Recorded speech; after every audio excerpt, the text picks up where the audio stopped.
আহা, বালির মধ্যে পা ডেবে যাচ্ছে, এত বালি। নদী থেকে বালু তোলে এখানে, তাই বালুর মধ্যে পা ডেবে যাচ্ছিল। তা আমরা বন্ধুরা আজকে নদীর মধ্যে নৌকা দিয়ে নদীটা পার হব। আসার সময় অটো দিয়ে আসছিলাম, কিন্তু এখন নৌকায় করে এটা পার হব। তো বাচ্চারা তো অনেক চালু, তারা আগে আগে চলে গেছে, আমরা একটু পিছনে পড়ে গেছি। এই নদীটার নাম পূর্ণভবা কাঞ্চন নদী, দিনাজপুরের মধ্যে এই নদীটা। এখন পানি নেই, এখন তো শুকনার মৌসুম, তাই পানি নাই, কিন্তু যখন বর্ষাকাল থাকে তখন এই নদীতে অনেক পানি থাকে। তো আমরা নৌকায় উঠে পড়েছি, নৌকাটা খুব দুল ছিল, ভয় লাগছিল না জানি পড়ে যাই, সেজন্য আমি বসে পড়েছি। কিন্তু ভাই ভাবি তারা সবাই দাঁড়ায় রয়েছে সুন্দর করে, তাদের ভয় লাগে না। ওখানে যে বড় বড় পাইপগুলো দেখা যাচ্ছে,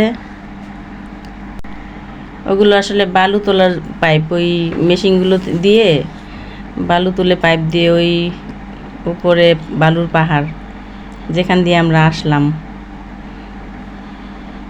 তো নদীতে ভ্রমণ ভালোই লাগতেছিল। আজকে দিনাজপুরে দাওয়াত খেয়ে এসে সারাদিন খুব ঘুরলাম।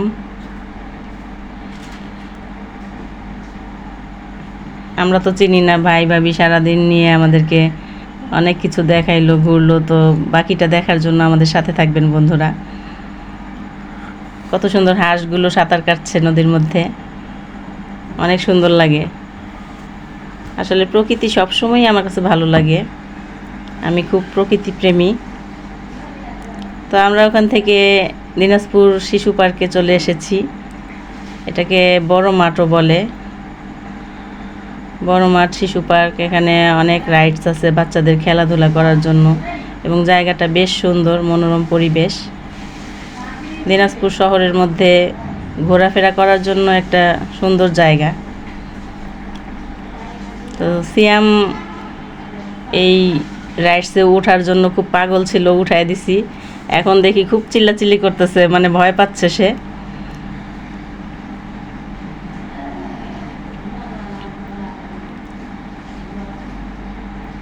তো ঘুরে ফিরে আমাদের সারাটা দিন খুব মজা কাটলো, ভালোই লাগলো। খুব সুন্দর একটা দিন পার করলাম বন্ধুরা।